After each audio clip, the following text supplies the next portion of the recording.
Maka teman-teman sekalian, mempelajari sirah hal yang luar biasa memang. Kalau saya pribadi menganggap ini adalah sebuah pondasi dasar dalam menuntut ilmu. Setelah mempelajari Al-Quran, maka akan datang as-sirah nabawiyah. Kalau saya bahasakan buah itu misalnya jambu atau apel, maka buah yang di dalamnya Al-Quran dan Sunnah. Kulitnya adalah as-sirah, artinya melengket satu sama yang lain. Sulit untuk dipisahkan gitu. Allahu Rabbi wal Islam dini wa Muhammadan Rasulullah. Saya memberikan dukungan secara pribadi kepada semua ikhwat dan akhwat yang hadir, karena memang majelis ilmu adalah landasan agama kita. Jangan pernah lewatkan satu hari ikhwat dan akhwat sekalian tanpa ada ilmu. Ilmu ini yang saya maksud adalah ilmu agama. Dia akan mendatangkan keimanan, dan kalau keimanan sudah tertanam dalam hati seorang mukmin, maka dipastikan segala sesuatunya berubah dari buruk menjadi baik, dari pelit menjadi dermawan, dari penakut menjadi pemberani, dari bodoh menjadi pintar. Berubah semuanya. Dan kalau keimanan sudah ada, maka seluruh perintah Sang Pencipta Allah yang Maha Kuat dan Maha Perkasa akan dikerjakan, dan semua larangannya pasti akan dijauhi. Tentu balasan maksimal adalah kita akan masuk ke dalam surga yang kekal dengan izin Sang Pencipta Allah tentunya. Oleh karena itu teman-teman sekalian, saya akan mengucapkan seperti yang baginda Nabi SAW ucapkan kepada seluruh sahabat yang datang menuntut ilmu, marhaban bitalabatil ilm. Selamat datang para penuntut ilmu. Majelis ini teman-teman dihadiri oleh para malaikat, disaksikan oleh para malaikat yang mencatat ini menjadi amal kita. Di dalam sebuah riwayat yang sahih disebutkan, siapa yang keluar dari rumahnya, baik dia akan mengajar atau akan belajar ilmu, maka dicatatkan baginya pahala haji lengkap sampai dia pulang. Di dalam riwayat yang sahih yang lain dikatakan, siapa yang keluar dari rumahnya menuntut ilmu, belajar atau mengajar, maka dia di jalan Allah sama dengan jihad di jalan Allah sampai dia kembali. Riwayat sahih yang lain mengatakan, kata Nabi SAW, sesungguhnya malaikat menebahkan atau melebarkan sayapnya menaungi para penuntut ilmu. Dan banyak sekali riwayat kalau kita ingin sebutkan tentang manfaat majelis ilmu. Tidak akan ada kejenuhan dalam majelis ilmu. Yang ada adalah ilmu, pengetahuan, bertambah kokohnya dan kuatnya keimanan seseorang, bertambah baiknya keadaan dia pada saat dia bubar. Maka harus dimaksimalin teman-teman sekalian. Terlebih lagi sekarang, kalau tidak bisa hadir di majelis ilmu atau kebetulan dai atau ustadznya tidak hadir, maka ada media sosial yang sangat mudah dijangkau. Di tangan setiap orang kita sekarang bisa nonton apa saja, ceramah tentunya yang saya maksudkan, dan ceramah yang benar berlandaskan Al-Quran dan Sunnah dari HP kita, yang setiap saat kita pakai atau kita bawa ke tempat tidur, dibawa ke kamar mandi, dibawa kemana-mana. Maka alat ini telah Allah mudahkan buat kita dan akan ada pertanggungjawabannya pada hari kiamat untuk kebaikan. Jangan sampai disalahgunakan kepada hal-hal yang tidak dibenarkan, karena juga semua akan ada pertanggungjawabannya. Selanjutnya teman-teman sekalian, sebelum kita masuk ke tema yang ketiga yang saya ingin sampaikan, setelah ucapan saya terima kasih dan dukungan kepada para panitia dan juga kepada teman-teman yang hadir di majelis ilmu, maka metode yang saya gunakan, saya tidak punya rujukan khusus dalam buku sirah. Dalam arti kata, banyak rujukannya. Banyak buku yang saya anggap buku-buku itu adalah rujukan yang bisa dijadikan sebagai pegangan, dan banyak juga yang saya gabungkan dari selain buku sirah, seperti buku-buku hadis, buku-buku tafsir, kemudian buku tentang thaqafah Islamiyah, tentang wawasan keislaman, ya, perkembangan yang terbaru dari negara-negara Islam, kemudian juga metode yang saya gunakan di setiap paragraf atau setiap poin yang kita lewatkan. Bila memang ada pelajaran yang bisa kita ambil, maka saya akan menyampaikan. Makanya sekitar 38 episode sebenarnya di dalam ceramah Sirah Nabawiyah yang sudah di-upload di YouTube. Itu sudah bertahun-tahun dan belum selesai. Sampai sekarang kita baru menyelesaikan Sulhu Hudaybiyah. Dan masih ada setelahnya perang Khaybar, masih ada setelahnya Fathi Makkah, ada perang Hunain, dan sampai meninggalnya baginda Nabi SAW. Itu mungkin masih beberapa episode. Kemungkinan besar 50-60 episode baru bisa selesai di setiap pertemuan, minimal 2 jam dalam penyampaian. Maka ini metode yang saya gunakan. Jadi teman-teman sekalian, jangan heran pada saat di satu pertemuan tidak selamanya harus langsung selesai clear. Karena kalau kita mau ringkas menyampaikan tentang lahirnya Nabi SAW sampai meninggalnya, bisa selesai dalam satu kali pertemuan pun, tapi hanya garis besar. Cuman salah kalau orang menggunakan metode seperti ini dalam sirah. Kenapa? Karena sirah itu artinya sejarah hidup. Sirah itu artinya perjalanan. Bisa berarti sirah itu adalah perjalanan hidup, bisa berarti perjalanan malam hari kalau diubah menjadi Isra. Sebagaimana kita tahu kasus Isra atau kejadian Isra dan Mi'raj. Isra adalah berjalan di malam hari. Jadi as-sirah adalah sejarah, dan tidak mungkin sejarah diselesaikan yang dilalui oleh baginda Nabi SAW selama 63 tahun diselesaikan dalam 2 jam. Sesuatu yang tidak masuk di akal. Mestinya 63 tahun ya 63 tahun juga kita selesaikan. Karena per hari selalu ada kejadian, pengalaman-pengalaman hidup. Dan semua kehidupan baginda Nabi SAW pelajaran dan pengalaman, karena beliau utusan Allah. Maka teman-teman sekalian mempelajari sirah hal yang luar biasa memang. Kalau saya pribadi menganggap ini adalah sebuah pondasi dasar dalam menuntut ilmu. Setelah mempelajari Al-Quran, maka akan datang As-Sirah Nabawiyah. Kalau saya bahasakan buah itu, misalnya jambu atau apel, maka buah yang di dalamnya Al-Quran dan Sunnah. Kulitnya adalah As-Sirah, artinya melengket satu sama yang lain. Sulit untuk dipisahkan gitu. Kita akan mulai teman-teman sekalian dalam pelajaran kita As-Sirah Nabawiyah ini dengan menyebutkan manfaat mempelajari sirah. Yang pertama, ma'rifatun Nabi sallallahu alaihi wasallam. Dengan belajar sirah, kita akan tahu tentang pribadi Nabi sallallahu alaihi wasallam. Bukan hanya sekedar selama ini kita baca buku kemudian kita mengetahui oh Rasulullah sallallahu alaihi wasallam bersabda begini, hukumnya ini begini. Bukan cuma sekedar itu. Tapi kita akan lihat nanti bagaimana dari beliau masih bayi, anak-anak, kemudian remaja, kemudian masuk ke masa pernikahan. Ini semua fase sebelum kenabian. Belum jadi nabi.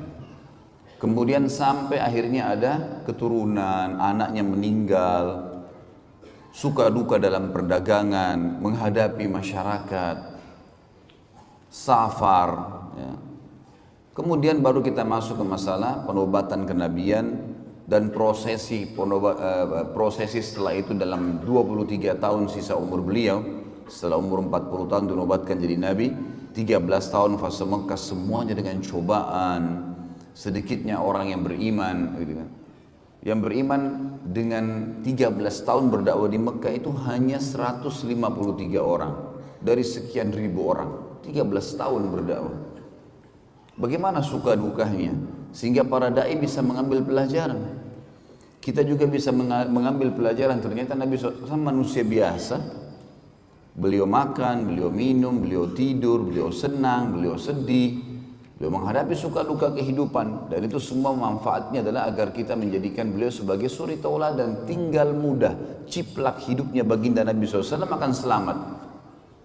Semuanya, cara makannya, tidurnya, berpakaian, bergaul, berumah tangga, berekonomi, berpolitik, segala macam hal kita akan bahas panjang lebar dalam masalah As-Sirah Nabawiyah ini.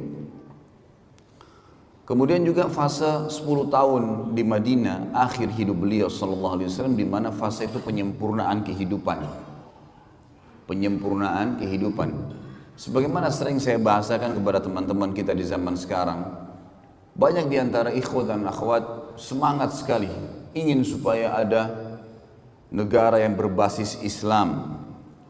Tapi mereka mengkhayal di satu sisi, kalau akan ada seorang presiden doktor dari Madinah misalnya, atau seorang yang hafal Quran, atau mungkin ulama, semua menterinya ulama, maka tidak akan ada pelanggaran agama di negara kita. Ini keliru sekali. Tahu kenapa keliru teman-teman sekalian? Karena ada orang yang merupakan pimpinan kita dan utusan Allah telah dijadikan pelajaran oleh Sang Pencipta 10 tahun kehidupan beliau di Madinah.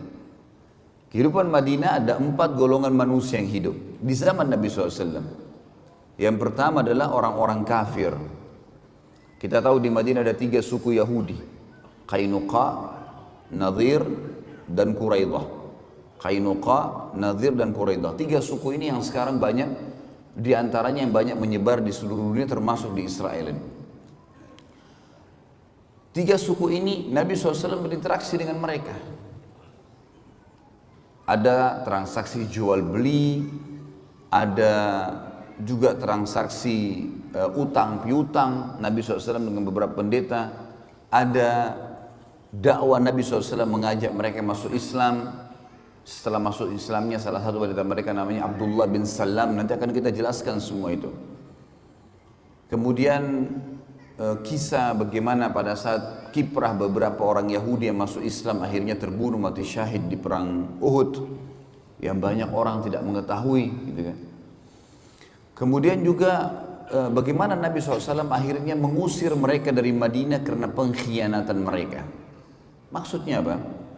Walaupun pemerintah kita semuanya ulama, dari presiden, wakil presiden, menteri, segala macam, tetap ada interaksi dengan orang kafir teman-teman sekalian.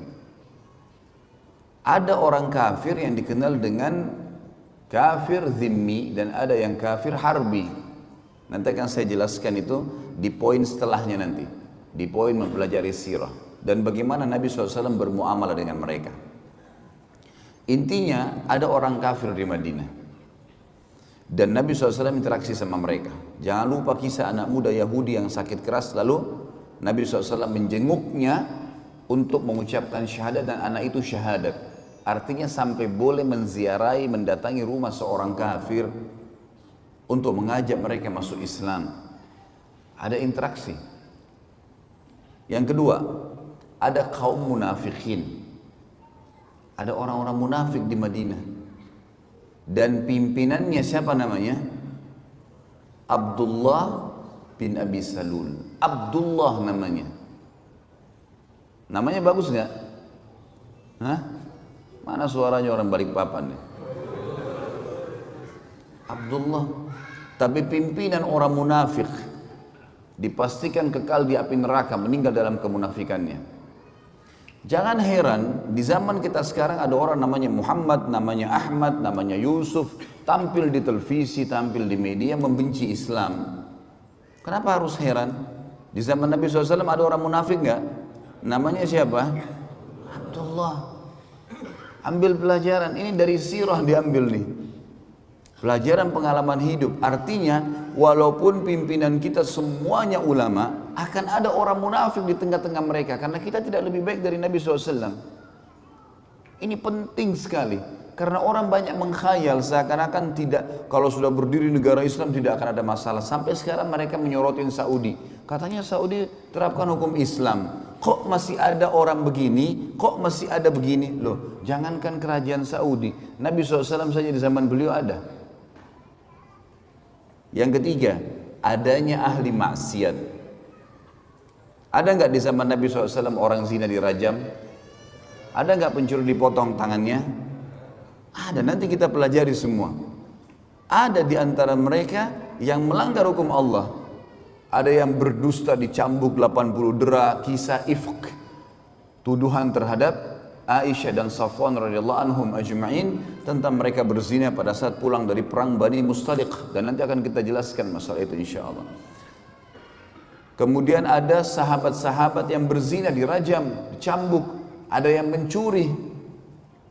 Seperti kasus Fatimah, salah satu dari suku terkenal Makhzumi yang terkenal di Mekah. Orang ini terkenal sekali dengan kedudukannya dan rupanya kebiasaan mencuri. Tradisinya, dia masuk Islam, dan tradisi orang-orang Arab Quraisy kalau ada seseorang mencuri tidak dipotong tangannya kalau dia kedudukannya tinggi, punya jabatan. Dan subhanallah ini kayak turun-temurun di kalangan ahli maksiat nih. Kalau punya jabatan nggak dihukum, gitu kan. Lalu para sahabat karena baru masuk Islam, mereka berkata, ya Rasulullah, mereka cari dulu siapa ini kira-kira di antara sahabat yang bisa ngelobi Nabi ini supaya orang ini nggak dihukum. Musyawarah satu sama yang lain, ketemu dengan Usama bin Zaid radhiyallahu anhu ajma'in. Dia dengan ayahnya dikenal dengan Hibbin Nabi SAW, kekasih Nabi SAW. Zaid bin Harithah dulu adalah mantan budak Nabi yang dibebasin, Usama anaknya. Usama bin Zaid ini yang dijadikan oleh Nabi SAW panglima perang di umur 17 tahun karena keperkasaan jiwanya, imannya. Lalu Usama disuruh masuk melobi Nabi SAW. Ya Rasulullah, ada seseorang yang terkenal dari Mekah, wanita, punya jabatan, kena hukum mencuri. Kira-kira boleh nggak dipotong tangannya? Apa yang terjadi? Nabi SAW tidak jawab, naik ke atas mimbar, suruh kumpulin semua sahabat. Begitu ngumpul, kata Nabi SAW, telah sampai setelah tahmid dan salawat untuk diri beliau SAW, beliau mengatakan, telah sampai kepada saya, ada seseorang di antara kalian karena punya jabatan yang tinggi atau punya kedudukan di sukunya, mencuri, nggak mau diterapin hukum Allah. Ketahuilah, demi jiwa Muhammad yang dalam genggamannya, maksudnya demi Allah, kalau seandainya Fatimah binti Muhammad, jangankan Fatimah yang itu, Fatimah anak saya, anaknya Nabi, anaknya Raja Muslimin pada saat itu, mencuri, saya akan potong tangannya. Gak ada toleransi dalam Islam. Dipotong tangannya akhirnya. Ada sahabat yang berzina, ada sahabat yang mencuri, ada sahabat yang dusta. Ada di antara mereka. Artinya ada usatul mu'minin, ada ahli maksiat. Maka teman-teman sekalian, fahamin pemerintah Islam bagaimanapun kuatnya, akan ada di tengah-tengah mereka ahli maksiat. Kita tidak lebih baik dari Nabi SAW. Tetapi berita gembiranya ada golongan keempat. Ada orang-orang beriman dan ini yang mendominasi. Sehingga tiga kelompok yang pertama tidak bisa keluar dari koridor hukum Allah. Yang maksiat dihukum, ya, yang munafik diketahui. Lalu Nabi SAW sebutkan ciri-cirinya. Nanti akan kita pelajari di akhir sekali sebelum meninggalnya Nabi SAW. Ada pembongkaran kedok para munafikin. Si fulan munafik, si fulan munafik, si fulan munafik. Karena cirinya banyak, jelas. Pura-pura Islam tapi mereka kufur. Kemudian juga akan ada orang-orang kafir yang akan interaksi. Ulama sepakat mengatakan orang kafir tetap akan ada di muka bumi sampai menjelang hari kiamat. Gak bisa lepas itu. Karena kata Nabi SAW, kiamat tidak akan terjadi kecuali pada orang-orang yang buruk atau kufur saja. Orang beriman semua akan meninggal dengan tiupan angin yang menerpah tubuh mereka. Sampai kata Nabi SAW, kalau seseorang dan kalian sembunyi di dalam gunung, maka angin itu akan masuk dan merenggut nyawanya. Sehingga tidak tertinggal kecuali orang kafir dan buruk di muka bumi, lalu kiamat terjadi pada mereka. Hadis jelas. Bagaimanapun antum mendakwai orang kafir, alhamdulillah ada yang masuk Islam misalnya, tapi tetap akan ada mereka. Dan fase mereka berhenti hanya di fase waktu Isa alaihissalam turun membunuh Dajjal. Pada saat itu, maka kata Nabi SAW, semua jalan-jalan kecil pun di muka bumi akan dimasuki Islam, baik dengan kemuliaan, dia sengaja mau masuk Islam karena dia tahu kebenaran, atau penghinaan, artinya dia harus masuk Islam secara paksa atau akan dibunuh. Sehingga tidak ada lagi orang yang tidak muslim di zaman Isa alaihissalam. Tetapi setelah Isa alaihissalam meninggal dunia, setelah matinya Ya'juj Ma'juj, tanda-tanda hari kiamat, maka manusia akan kembali kufur lagi. Dan mereka kembali menyembah berhala. Iblis akan menyuruh mereka menyembah berhala. Dan pada mereka lah terjadi hari kiamat itu. Berarti lihat teman-teman sekalian, bagaimana kita memahami sirah ini dan mengetahui kehidupan Nabi SAW penting sekali. Luar biasa gitu. Ya. Pelajaran yang kedua, selain mengenal Nabi SAW, tentu nanti masuk juga dalamnya adalah mengenal fisik, kulit, warna kulit, postur tubuh, rambut, ya, akhlak Nabi SAW, semua kita akan kenal. Bagaimana beliau berumah tangga, bagaimana menyelesaikan masalah-masalah rumah tangganya. Ada masalah, dan beliau pecahkan dengan kebijaksanaan, dengan kedewasaan. Bagaimana menghadapi tetangga yang selalu mengganggu, bagaimana menghadapi dakwah yang sedang menghadapi rintangan, bagaimana menghadapi pasukan musuh yang akan menyerang Madinah, bagaimana dan bagaimana. Kita akan ambil semua pelajaran dari pengenalan baginda Nabi sallallahu alaihi wasallam. Yang kedua, ma'rifatus sahabah ridwanullahi alaihim. Kita mengenal dengan belajar sirah siapa itu sahabat. Manusia-manusia pilihan Allah yang telah menemani baginda Nabi SAW, yang telah menemani utusan yang terbaiknya, penutup para nabi dan rasul. Ini bukan manusia biasa teman-teman. Bayangkan kalau kita hidup di zaman fase Mekah dulu, nggak ada lampu, nggak ada media sosial kayak sekarang, nggak ada AC panas. Antum sekarang masya Allah belajar sirah di AC di masjid Istiqomah yang besar seperti ini, lampu ada terang, ada kamera merekam, bisa didengar kembali. Zaman dulu rumah dari tanah liat, Mekah dulu itu desa terpencil, nggak ada orang di dunia yang mau lihat Mekah itu, kecuali orang-orang beriman yang datang haji. Itu pun jumlahnya masih sedikit. Dulu negara Persia dan juga negara Romawi tidak pernah terfikir menyerang Jazirah Arab, karena bagi mereka ini padang pasir, gak ada apa-apa. Gak pernah mereka rebut, padahal Jazirah Arab itu posisinya di tengah-tengah dunia. Kenapa mereka tidak terfikir menyerang? Karena padang pasir, gersang, gak ada apa-apa. Hasilnya maksimal yang paling banyak kurma. Mereka gak pikir serang itu. Coba antum bayangkan kalau antum hidup di fase itu, di perkampungan terpencil di muka bumi, ada orang buta huruf, nggak bisa baca, nggak bisa nulis, ngaku nabi dan harus beriman. Kira-kira jadi Abu Bakar atau jadi Abu Jahal? Hah?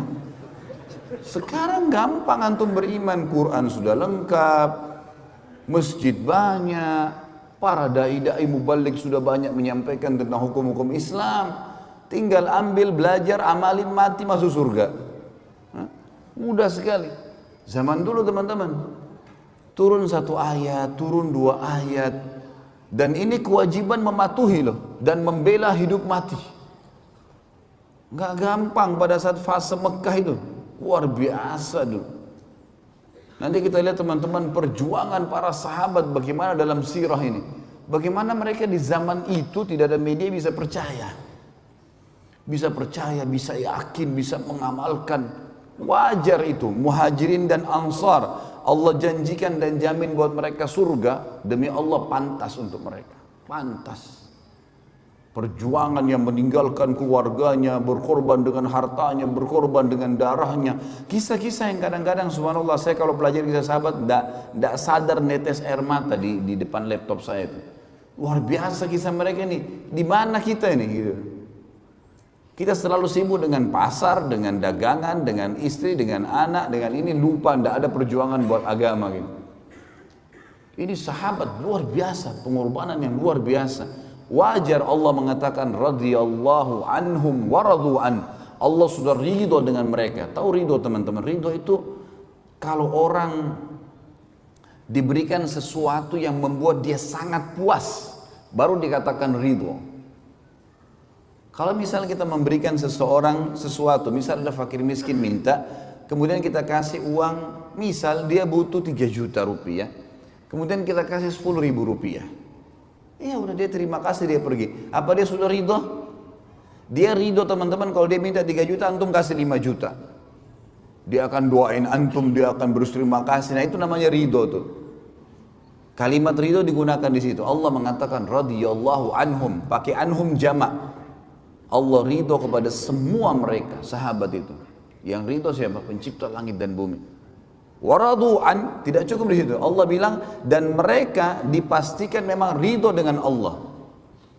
Memang mereka siap mengorbankan apa saja untuk Allah dan Rasulnya alaihi salatu wassalam.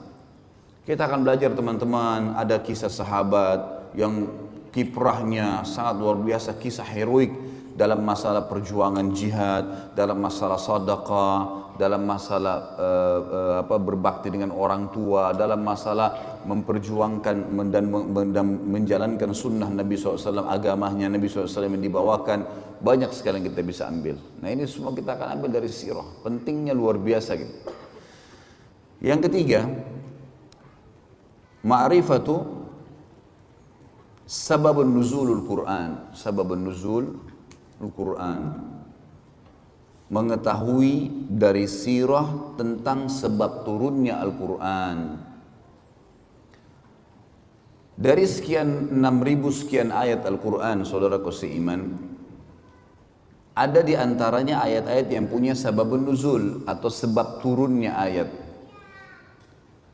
Kalau ada sababun nuzul ayat, maka kita semestinya membaca ayat dengan sebab nuzulnya, karena sebab turun ini akan membuat kita memahami tentang apa yang sedang Allah inginkan di ayat itu. Dan semua sebab nuzul diambil dari materi sirah. Nanti kita akan lihat dari sirah ini, oh ternyata ayat sekian turun karena kejadian ini di surah ini. Juga kita jadi tahu teman-teman, kenapa Iqra bismi rabbikal ladzi khalaq yang turun pertama sekali ayat berada di juz 30. Kenapa bukan di pertama? Kenapa Al-Fatihah yang pertama? Banyak ayat-ayat Al-Quran yang turun di Mekah itu berada di juz 30 semua, rata-rata di juz terakhir. Padahal awal-awal turun. Ternyata memang sabab nuzul berpengaruh di sini. Sebab turunnya ada, terjadi sesuai dengan kasus, dan Allah yang maha tinggi dan maha pemurah memerintahkan Nabi-Nya Muhammad SAW meletakkan ayat-ayat itu pada tempatnya. Seperti misal letakkan ini di sini, letakkan ini di ayat di surah nomor ini, di surah ini di ayat sekian, sehingga tersusunlah 30 juz seperti kita sekarang. Semua diambil dari sirah itu, karena per kasus. Nanti kita lihat, oh ternyata turun surah nomor 74, surah nomor 75 di tahun sekian, di waktu ini, oh kejadian ini. Tentu tidak semua ayat Al-Quran punya sebab nuzul, tapi kalau ada, itu akan memberikan kita ya kejelasan tentang kenapa ayat itu dipelajari atau kenapa ayat itu turun, dan kita akan faham hukumnya. Yang keempat dari mempelajari sirah, ma'rifatu sababul wurudul hadis. Jadi mengetahui tentang sebab disebutkannya hadis. Sebab disebutkannya hadis. Kalau ayat tadi ada sababun nuzul, kalau ini sababul wurud. Jadi sama dengan ayat tadi, hadis-hadis Nabi SAW ada yang memiliki sababul wurud, sebabnya Nabi sebutkan, ada juga yang tidak. Tentu memahami sababul wurud penting sekali. Karena dengan mengenal atau mengetahui sababul wurud kita tahu apa yang Nabi SAW sedang luruskan di situ. Contoh misal, pernah Nabi SAW dalam hadis Bukhari Muslim jalan di sebuah pasar, kemudian menemukan ada seseorang berdagang jual gandum ditumpuk seperti gunung gitu. Warnanya kuning cerah, bagus sekali. Orang banyak tertarik membeli gandum dari toko itu. Nabi SAW, Nabi utusan Allah, ada wahyu menyampaikan, maka beliau masuk ke dalam toko orang itu. Begitu masuk ke dalam toko, Nabi SAW mengecek di bagian dalam gundukan. Jadi orang kalau lihat dari luar, oh gundukannya bagus. Dia seakan-akan menyendok dari gundukan itu. Padahal sebenarnya di bagian dalam itu buruk sekali. Gandumnya kualitasnya lain dan dibasahi supaya bobot berat timbangannya bertambah. Maka apa yang terjadi? Nabi SAW mengambil yang buruk itu lalu mengangkatnya sambil mengatakan, Man ghasyana falaysa minna. Siapa yang menipu kami bukan dari golongan kami. Coba kalau antum baca sepintas hadis ini tanpa tahu sababul wurudnya, apa maksudnya? Global sekali. Ternyata Nabi SAW mengkhususkan kaum muslimin. Siapa yang menipu kami bukan dari golongan kami. Ini bukan berarti orang kafir boleh ditipu ya, enggak. Karena hukum yang berlaku pada kaum muslimin ada yang berlaku pada orang kafir, seperti enggak boleh ghibah, enggak boleh menipu, enggak boleh memukul, kecuali ada penyebab syar'i. Ada penyebab syar'i yang membuat kita bisa menghukum dia. Itu pun yang menghukum biasa pemerintah atau mungkin dia tiba-tiba menyerang kita secara pribadi dan seterusnya. Ada hukum syar'i sendiri. Yang kelima, mempelajari sirah juga akan memberikan kita informasi ma'rifatul kuffar wal munafiqin. Kita akan mengetahui tentang keadaan orang kafir dan orang-orang munafik. Siapa sih orang kafir di mata Rasulullah SAW ini? Sehingga jangan sampai seperti ada sebagian kelompok Islam sekarang, vonis kafir ini, vonis kafir itu. Semua orang dianggap kafir kalau tidak segolongan sama dia. Ini keliru sekali. Dari mana ini? Ada penyebab, gitu kan? Sampai saya bahas ada di YouTube teman-teman sekalian, Nawaqidul Iman, pembatal keislaman. Di awal-awalnya saya jelaskan itu, salah satu disertasi S3 yang sangat baik tentunya, tulisan ini Masya Allah. Dan di situ disebutkan banyak pendapat ulama salaf, ya, ulama sahabat tabi'in, tabi'in yang menjelaskan kepada kita tentang tidak bolehnya vonis kafir kecuali orang yang sudah jelas tervonis kafir sesuai dengan indikasi yang telah disampaikan oleh Nabi SAW di zaman beliau. Orang jelas-jelas murtad tinggalkan agamanya misalnya. Kalau orang hanya melakukan satu perbuatan, yang perbuatan itu kayaknya menuju kepada kekafiran, maka tidak akan terjadi padanya kecuali sudah ada hujjah, sudah ada argumentasi sampai ke dia. Mungkin dia tidak tahu. Nabi SAW tidak spontanitas menyuruh seseorang memvonis ini pasti kafir. Contoh misal hadis yang sahih menjelaskan perilaku Usamah radhiyallahu anhu pada saat membunuh seorang lawan duelnya. Terjadi peperangan dipimpin oleh Amr bin As radhiyallahu anhu ajma'in menyerang satu suku Arab yang mau menyerang Madinah. Berhasil menang. Rupanya ada satu orang ngolok-ngolok sahabat mau melawan, tapi sedikit melawan lari. Oleh Usama dikejar. Begitu ketemu duel sama Usama. Usama adalah orang yang kuat gitu. Begitu duel, kalah orang ini. Orang ini tadinya menyerang Usama dengan pedang, dengan kekuatan. Usama tangkis, berhasil akhirnya Usama menjatuhkan pedangnya. Begitu sudah jatuh pedangnya, Usama angkat pedang, mau ditebas nih orang kafir ini. Dia mengatakan, Asyhadu an la ilaha illallah wa anna Muhammad Rasulullah. Orang kafir syahadat. Usama mau tebas berhenti. Ini syahadat. Tapi tadi dia mau bunuh saya ini. Dibunuh sama Usama. Udah, para sahabat simpang siur. Ini perilakunya Usama gimana? Diingatin Usama. Hai Usama, dia syahadat. Gimana caranya kau bunuh? Jelas, tadi dia hampir bunuh saya.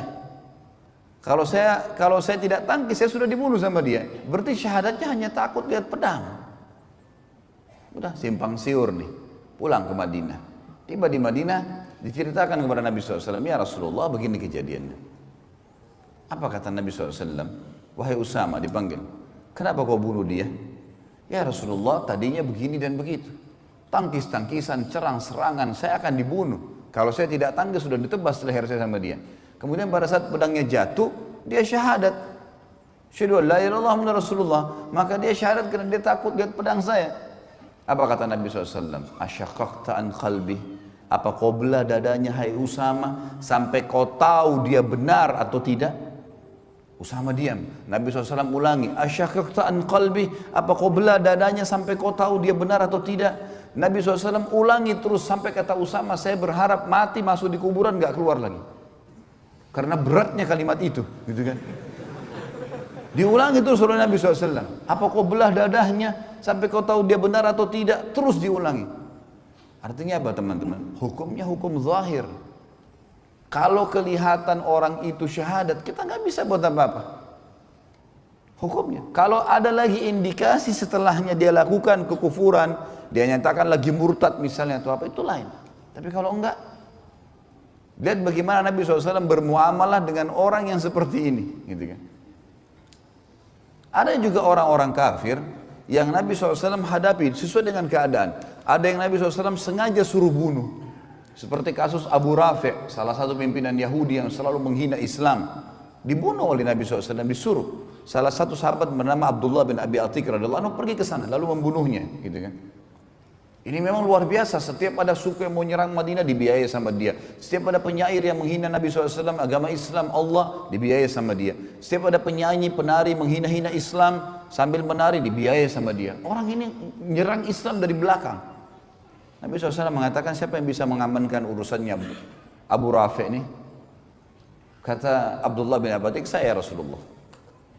Maka kemudian dia pergi ke sana sama temannya beberapa orang, masuk ke benteng, berhasil membunuh Abu Rafi', gitu kan. Dan ini ada kisah sendiri, tentunya nanti akan kita sampaikan insya Allah. Dan ini saya sampaikan juga di ceramah tentang salah satu judul ceramah itu kekasihku Rasulullah, aku mencintaimu, gitu kan. Yang baru tablik akbar di Makassar dan di Surabaya kemarin menjelaskan banyak mujizat Nabi SAW, diantaranya perilaku ya terbunuhnya Abu Rafi' ini ada ibrah dan pelajaran yang besar, gitu. Jadi ada orang-orang munafik yang dihadapi dengan cara dibunuh, ada orang-orang munafik, ada orang kafir dihadapi dengan cara bunuh, ada orang kafir dihadapi dengan cara didakwahi, ada orang kafir dihadapi dengan cara ya diterima zahirnya dan seterusnya. Ada ajaran dari Nabi SAW. Begitu juga orang munafik. Jangan teman-teman begitu kita tahu orang ini mungkin indikasi kemunafikan ada padanya, kan Nabi SAW mengatakan ya, tanda-tanda orang munafik 3. Riwayatnya dikatakan 4 sampai dia meninggalkannya baru hilang sifat kemunafikan. Kalau dia berkata selalu dusta. Kalau dia diberikan amanah, berkhianat. Kalau dia berjanji, dia ingkari. Dan yang keempat adalah kalau dia berdebat, maka dia curang. Sekarang berapa banyak orang Islam di Indonesia yang cirinya 4 ini ada semua padanya? Hah? Saya nggak bilang di masjid ini ya. Banyak orang. Ada orang subhanallah tiap hari dusta. Udah kayak nggak ada nilainya. Cuma kita sulit bedain mana yang benar, mana yang salah nih. Makanan dusta, pakaian dusta, kerja dusta, semua dusta. Apa yang bisa dipercaya nih? Sama istrinya, sama suaminya dusta terus. Apa ini? Tanda-tanda kemunafikan. Tapi bagaimana caranya kita vonis dan bagaimana bermuamalah? Kan kata Nabi SAW, pastikan dia munafik tulen sampai dia tinggalkan. Berarti ada jalan keluar. Kalau dia taubat, dia tinggalkan, keluar dari munafikan, gitu kan? Dan Islam tidak pernah melihat masa lalu seseorang. Ada di antara nanti orang-orang yang tadinya munafik, kemudian masuk iman dalam hatinya lalu pindah, betul-betul dia menjadi seorang mukmin. Ada. Nanti akan kita jelaskan juga dalam sirah. Bagaimana Nabi SAW bermuamalah dengan mereka? Waktu tersebar berita ifk, kedustaan bahwasanya Aisyah anha berzina dengan Safwan, maka semua orang tahu penyebabnya Abdullah bin Abi Salul. Nanti ada ceritanya, unik sekali ceritanya itu. Maka begitu Nabi SAW sudah tahu, Yang paling pertama berdiri Umar bin Khattab mengatakannya, Rasulullah izinkan saya tebas lehernya. Bunuh aja orang ini, munafik.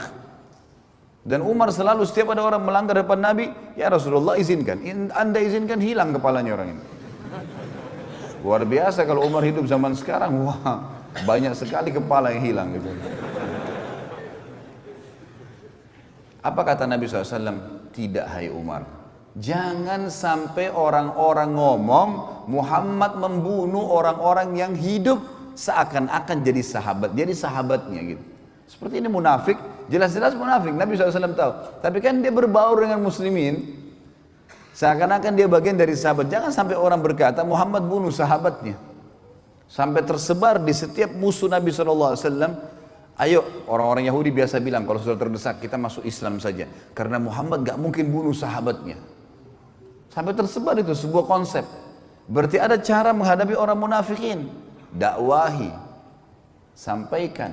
Bukan seperti orang kafir, misalnya ada yang dibunuh, enggak ada. Kecuali ada penyebab-penyebab syarikat, dia berzina, dirajam, atau dia misalnya membunuh maka dia dibunuh dan seterusnya. Jadi ada metode cara menghadapinya.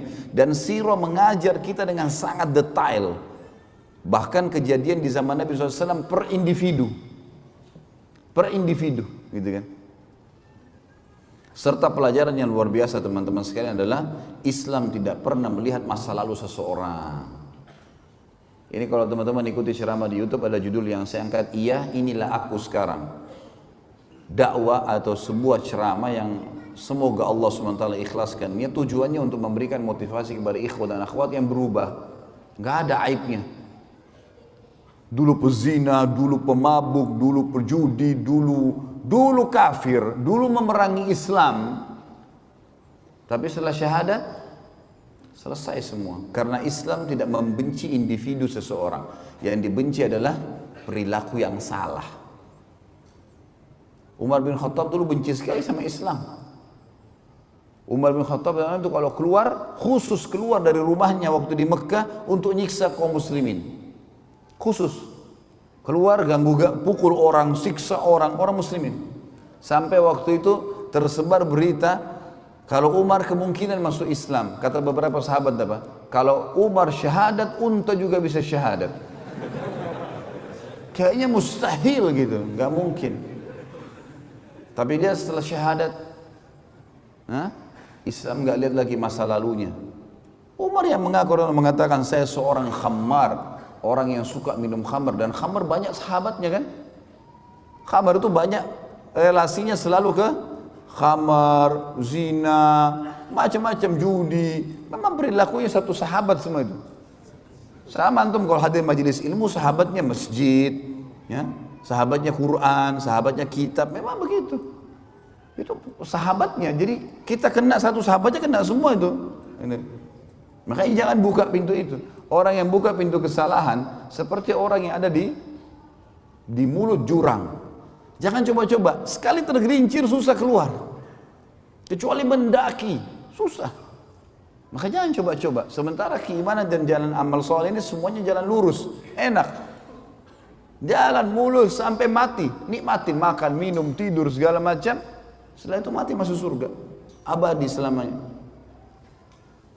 Jadi ada metode menghadapi mereka. Dan yang terakhir teman-teman yang kena mempelajari sirah adalah ma'rifatu dinul haniful Islam. Mengetahui tentang agama yang mulia Islam ini. Dari awal kisahnya. Dari awal turun wahyu pertama, wahyu yang kedua, yang ketiga. Bertahap selama 23 tahun. Itu yang kita pelajari dalam sirah. Bagaimana proses agama Islam dari nol sampai akhirnya menjadi agama sekarang yang terbesar pengikutnya. Kalau orang betul-betul yang menganut Islam ini teman-teman sekalian karena dalam hatinya, dia tidak akan tinggalkan sampai mati. Karena dia sudah tahu ini kebenaran. Nah, kita akan lihat nanti historinya 23 tahun semuanya bagaimana Islam itu sempurna. Inilah kurang lebih 6 poin manfaat mempelajari sirah. Tentu kalau ada poin-poin lain mungkin keterbatasan saya sebagai manusia biasa, saya cuman menyusun di tulisan saya 6 poin ini. Dan insya Allah mudah-mudahan ini sudah saya berharap dengan izin Sang Pencipta Allah yang Maha Pemurah untuk menjadikannya sebuah poin yang sudah menjadi pelajaran buat kita dan cukup untuk membuat kita ya termotivasi untuk mempelajari sirah dan juga menganggap atau mengetahui dan menyadari sirah itu sangat penting.